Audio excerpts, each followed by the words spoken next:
What's up everyone, Steve Martin here, and today I'm going to show you how I make a decision on where I'm going to ride. It's early season, but there's great snow out there if you know exactly where to look. So there are a couple of useful apps on my phone that I'm going to show you how to use and where to look. So my phone is open, it's unlocked. I'm going to swipe to the right, and this is really cool because the first one I'm going to show you is OpenSnow, and they have a widget so you can put it on your home screen. And as you can see, I have it set to Bald Mountain. That's a really iconic spot in the zone I ride. And it shows you new snow in the last 24 hours. Hasn't snowed in the last 24 hours, but in the last 10 days, it's been really good up there. It's really hammered.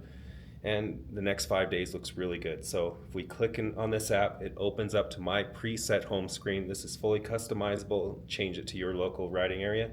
As you can see, 14 inches coming up. And the daily snow forecast, which is really cool. So they have a huge group of professionals countrywide, and they're backcountry users. But a lot of them are skiers and snowboarders. But what they're seeing is what I want to see: snow depth totals, incoming storms, and I feel like what they're doing is really applicable to what we're doing. We want to see deep snow. They want to see deep snow. So. As you can see, it was updated 13 hours ago, generally every day, every 2 days. Really cool information. I read it every single day. I can see what the weather is right now. It's 16 degrees. It's blowing 20 miles an hour, gusting to 40. So if we were up there right now, it'd be all layered up. The next thing I'm going to go to is maps. And this one's really cool. So I have this map overlay. If you can see, I'll click this bottom right corner. I have snow depth selected. So we'll go back. And this gives us an estimation of how much snow is up there. Obviously, there's not this many sensors up there, but based on weather patterns, they can tell about 28 inches in the parking lot, which is getting pretty good because that's 8,000 feet. But what I'm really interested in is what is it like above 10. So we're going to zoom in here. We're showing 52.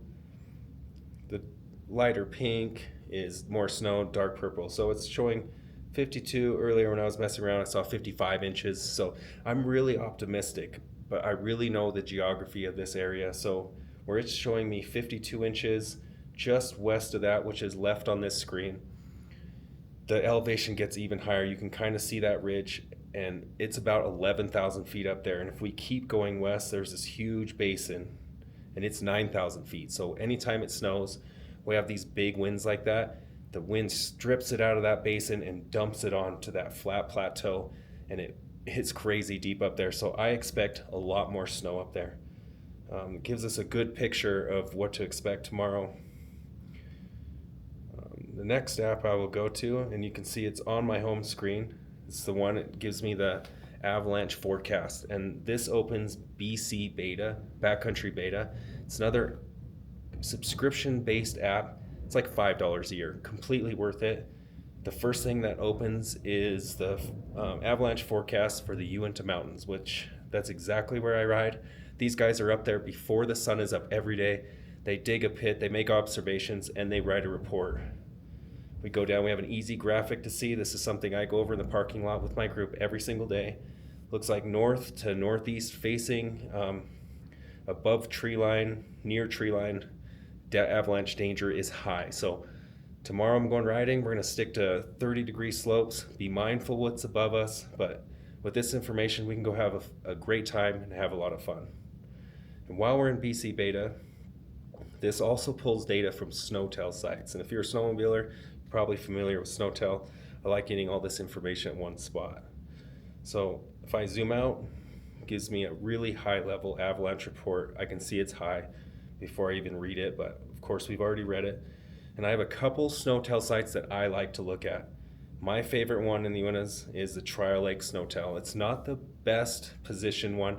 It won't really give you an accurate amount of snow total, but it will give us a good new snowfall number. It's showing 3 inches, around 55 inches total. And this green line here on snow depth, that is snow water equivalent. How much moisture is in that snow?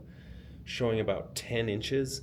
It's a little less than I'd like to see. When it's 13 inches, the entire area is full on, and probably pretty much wherever that is, wherever you're looking at.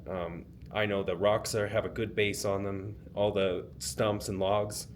So until then, we're going to try this snowtail site's at 10,000 feet. I'm going to stay above 10,000, preferably 11. And I know I'll be relatively safe as far as rocks and deadfall go. So it's looking good for early season. These snowtail sites also have the temperature. You can see it has not been above 32 degrees, which is good. Shouldn't see a crust. Days are short. The sun isn't that powerful, and it's been covered in clouds a lot. So really protect that snow layer. Reasonable 19 degrees up there today. So, and this isn't just for Utah. I can go up here and change state, click on Wyoming, select state, and we have all the snowtail data, and their local avalanche forecasting center is also it's an expired rating because they haven't done it for a while, but it's great information. And another thing I like to look at every day is my local weather, and I use AccuWeather. Maybe tell me in the comments if there's something better, because this one's ad based and I can't handle the ads. So anyway, that's the few things I look at, so I know when I'm going riding that I can know what to expect, if the snow is going to be good, if it's going to be soft, and my sled's going to be safe. And of course, check the avalanche report, be trained, have the correct gear, and most importantly, have fun.